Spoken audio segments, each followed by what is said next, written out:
They're having some kind of meltdown because you see Donald Trump was just named Person of the Year by Time Magazine. He's on the cover of Time Magazine, and they don't really like this very much. Navarro making comparisons with the likes of Hitler, Stalin, any other horrible person in history that you can come up with. She'll take it because it could become new fodder for her on The View. Let's take a listen. I was like, okay, at least this is a real Time Magazine cover, because you remember he used to keep a fake. Yes, he used to keep a fake Time Magazine cover where That's a fake one that he used to keep in his country clubs. And also, just as you know, so you know, it's not always been great people that have been on the cover of Time, right? It's been people like Joseph Stalin and Adolf Hitler and Khrushchev and Khomeini. So he's in that kind of company as well. But that being said, I did read the interview, and something that caught my eye was he got asked about Tulsi Gabbard. And the reporter, the journalist, said there are foreign allies who are very nervous about sharing intelligence with her. And he said, oh, I don't know. I'm surprised to hear it. I heard that for the first time the other day.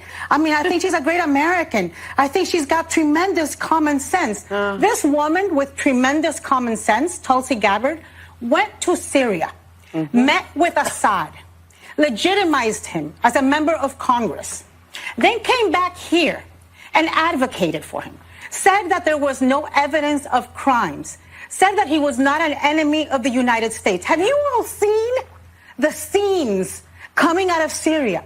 The thousands, tens of thousands of Syrians that have been slaughtered, tortured, murdered. I mean, so you're telling me this woman went over there, came back and advocated for him, and she's got common sense?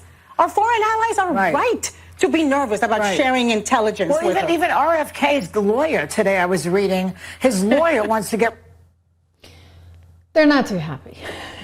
As far as Tulsi goes, you know, I actually think this appointment's going to get through as well. I think Kash Patel is going to get through. I think even Pete Hegseth. I'm going to be honest. You know what? They jumped the shark on that one. Their problem with Pete was, at some point, like, the wheels just came off the bus because they kept hurling everything at him, all with anonymous sources. So guess what? He's going to sail through. At this point, he's angered, or rather they have angered the base so much because they're just throwing everything they can. I mean, going into his email from his mom, etc. At some point, it's like, okay, enough is enough, people. You can't get anybody on record? Wow. All right, so Tulsi as well, likely probably getting through here, because I keep saying, you know, I hear all these things in the background, and it's like, all right, come up with real stuff. Now, you can use the example of al-Assad, but let me just be really, really frank. We haven't necessarily throughout history always supported people that are so squeaky clean.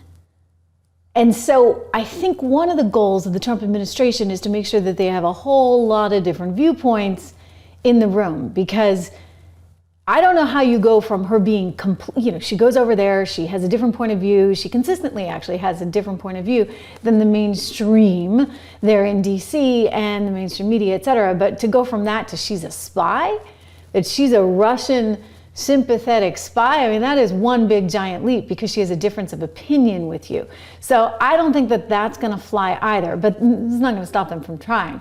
She's just absolutely apoplectic to the idea that he could be on the cover of Time Magazine, but she's like, okay, you know, it goes with the Stalin Hitler thing, etc. And she's not the only one, okay? This is like getting repetitive, shall we say, within the mainstream media that's suffering quite badly.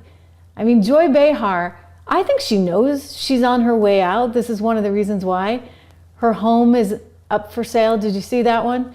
Joy Behar's trying to ask for, look, you can ask for whatever you want. I mean, hopefully Letitia James doesn't get too upset about this one, valuing her property there in Sag Harbor, some 4,000 square feet at $10.5 million. That really makes Mar-a-Lago look like a deal at, what did Letitia say? It shouldn't be more than 19, for goodness sakes. But I think they see the handwriting on the wall, whether it's Joy, whether it's Anna. They know that this is going to become increasingly difficult for them, especially in light of the fact that ABC wants to sell, well, Disney wants to sell ABC. I don't know if ABC wants to sell itself. I don't think MSNBC necessarily does either, but they don't have a choice. They're going to be spun off in that spinco, so to speak. Well, ABC News, which produces The View, they're really struggling as well. So what's the future for somebody like Joy or Anna? They've got to try and find themselves in this new environment. I think in some ways, guys, they're actually lucky that Donald Trump won again, because what else would they talk about? For goodness sakes, right? What else have they got? Zip, zero, nada.